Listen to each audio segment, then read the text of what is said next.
Hey guys, I think I'm live. All right.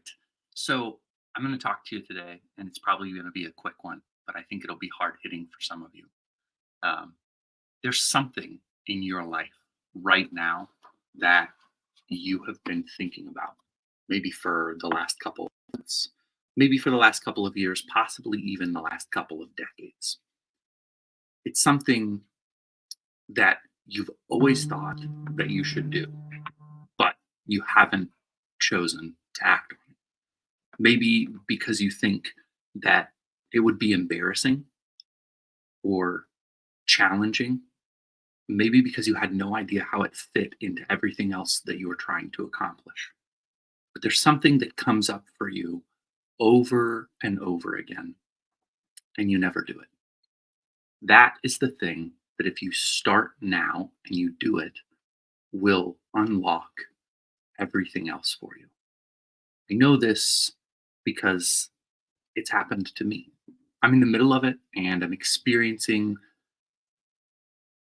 all of the fear, the whole range of emotions, everything inside of me is buzzing because this is such a scary thing.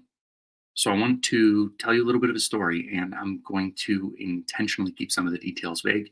I apologize for that, but it's part of my thing, which is in itself embarrassing. When people have like secrets, it usually doesn't go as well as they think it will. You have these clever ideas. This particular idea that I've had has been a part of my life for decades. And I've always thought it would be really funny to do this. I've always thought of different ways that I could do it. And so I remember all the way back to my teenage years, I first had this idea. And one time, just as a joke, I put on the whole trappings of the idea and I started doing it and I got people rolling in laughter. It was really fun for me. There was one particular guy I'll never forget. His name is Patrick. He's still a friend of mine. His birthday is April 20th, and so I call him every year and wish him a happy 420. It's either fate or just coincidence, but he does love smoking the doobs. He got really annoyed. So you've got all these people who are laughing, and you've got this one guy who's just really, really annoyed. Like, stop doing this.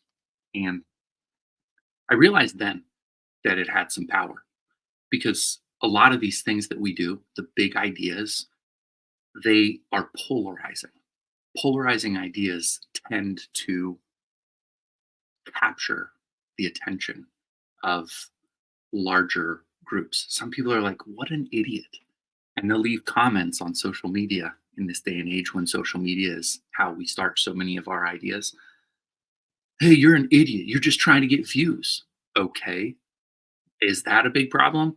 You're not trying to get views. You post on social media so nobody will watch your crap. Of course, I'm trying to get views. Of course, I'm trying to get attention. Attention is the most valuable currency known to humanity right now. If you can get people paying attention to you, you can do a whole lot. And so, this idea I knew had the potential to get a lot of attention. But it's scary.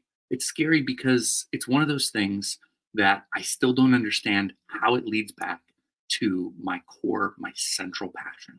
So I kept putting it off. I kept saying, well, it doesn't help me sell any more of my own novels. It doesn't help me reach more readers for the work that I'm writing. And unquestionably, writing is the thing.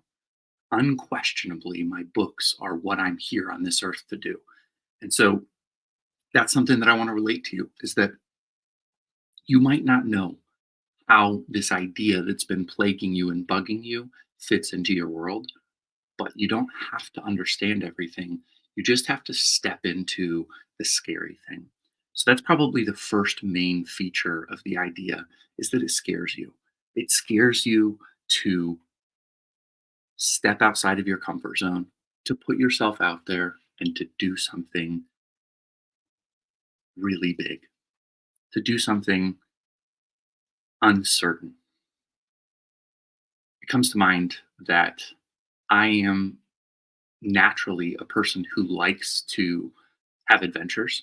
And so all of my life, I've been okay with getting an idea one night. Hey, I'd like to take a road trip to California, and packing up a car and leaving in a couple of days from then, maybe even the same night. I mean, I've done some wild things. I hitchhiked from Omaha to Washington, D.C. when I found out my friend and his wife were having their first baby. I conceived of the idea to do it. And before I knew it, I was standing out on Interstate 80 with a sign that said escaped monkey headed for Washington, D.C. I was right by the exit for the Henry Dorr. One zoo in America at the time, Omaha. We don't have too many claims to fame, but we've got the number one zoo at that time in the world. Well, in the United States, not the world. China's got some crazy stuff. And the College World Series. We've got those. But anyways, Escape Monkey headed to Washington, D.C. And I didn't realize, this is just an aside, I didn't realize for a little while that I was on the westbound side of the interstate. So people were honking and laughing and smiling, and they probably all were thinking, that moron is going to take a long time to Washington, D.C. if he goes west, because he'll have to go all the way across the globe. Well, I figured out what was going on, got that fixed, and got on the right side of the interstate. And not too long after that, a man driving just a sedan stopped and picked me up. He had a dolphin ornament hanging from his rear view mirror, and he got me about 60 miles down the road. It was fun. I eventually got where I was going. It's a great story. I wrote about it in a novel called Kidnapping George Clooney, where I appropriated a ton of the details into a fictionalized story. I never wanted to write the memoir because I grew up in the church. I'm getting off topic here, but it all fits, I think. I never wanted to write a memoir about that because I grew up in the church, and there were a whole bunch of people who would do these things. You know, Blue Like Jazz or Under the Overpass was another book, and they would take their life experiences and then write a memoir about them and sell a bunch of books, and everybody would be like, "Oh, isn't Jesus great?" And I just kind of thought like that's not how I want to roll. I want to take this idea and explore it at what I consider to be a deeper level, and that's why I know I'm here to write fiction. Because for me, memoirs are fantastic, and I've read some amazing essays. You would want to check out like Joanna Beard. She wrote Boys of My Youth, great series of essays. She talks about the death of her dog in one that's so amazing. They play a game called Maserati. I'll never forget the images and the effect on me when I read about that. And that essay came to mind over and over and over again when I was struggling with the loss of my good friend Chewy, cat I had for 15 years and loved dearly. I consider him my best friend. I thought about that essay, and so essays have a ton of power.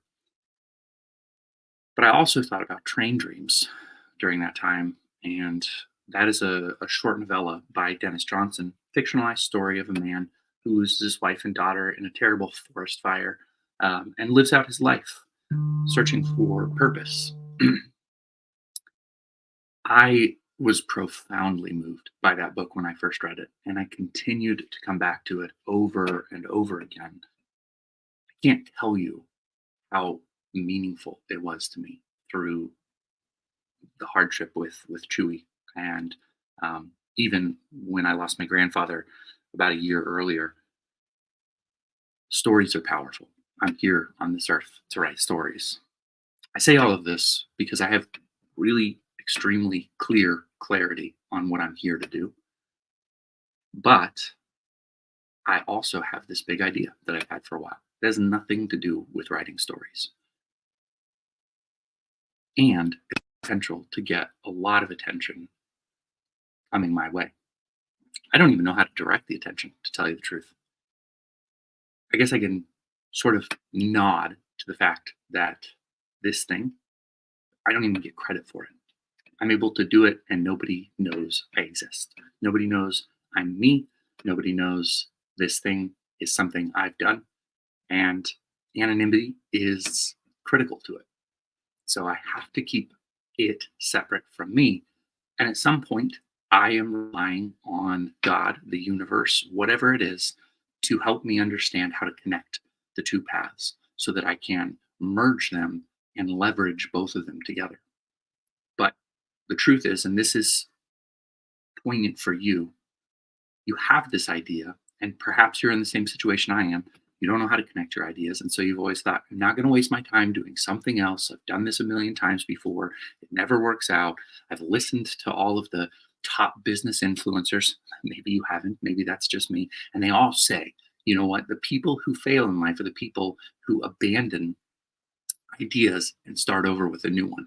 The shiny object syndrome. You think, oh, I've got this great idea. I'm going to chase it. And when it doesn't immediately yield fruits, you throw that in and you're like, I have a new idea. And you chase that. And it happens over and over again. You never get traction. When the reality is, in order to succeed, you have to do something for a long time. That being said, there's somewhere in your chest of drawers, inside of your mind, there is something that has the potential to get very big very quickly. And that thing also has the ability to get much, much, much bigger as you lean into it. What people don't talk about as much is these influencers that you hear from. They failed at about 40 things before they found the thing that was really great. And a lot of them have then turned back around and aimed what they found at the things they failed at and created success. The one that's coming to mind, and he's a guy who says this all the time about the shiny object syndrome, is Alex Hermosi. He really was super talented at selling stuff, and so he created a business called Gym Launch. And through that business, he was able to make a lot of money, more money than most of us will ever dream of having in our lifetime. But it was a hassle. It was difficult, and it didn't express his full potential. Then he had this other idea. And this is a long time. I'm compressing things, but he had this other idea for something called acquisitions.com, where he helps other people scale their business. He understands how to help people who have $1 million to $3 million businesses take that and grow it to many multiples of 10-figure businesses. I mean, just massive things. He was able then to turn back around and use the power of that business to continue to scale Gym Launch, which he sold, and help those people get even bigger. He's been able to turn back and move into different passions in his life and scale them because of what he learned through that one scary secret passion that he never knew how to do anything with.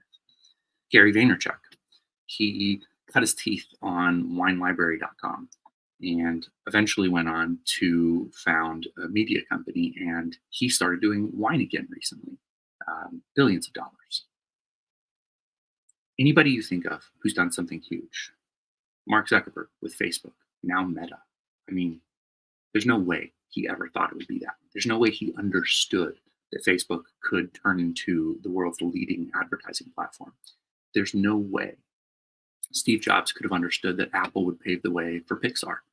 Big dreams, strange things, huge ideas.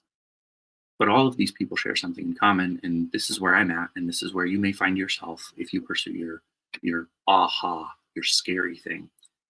You will have to build two bridges at once while you're doing it, and you might not see where they converge. But what you will see is that one has the potential to do some very big things, and it will enable you eventually to grab the tugboat and pull your big thing forward.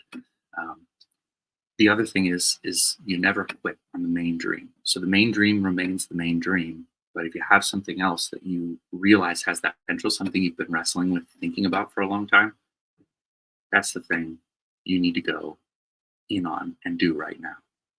Start. If you don't have immediate success, start again, start again. Keep pushing at it. Keep trying to figure it out. So that's where I'm going to wrap up today. I just had that on my heart. I wanted to talk to you about it. I wanted to share that with you. Thanks for dropping in, and I look forward to talking with you again next week.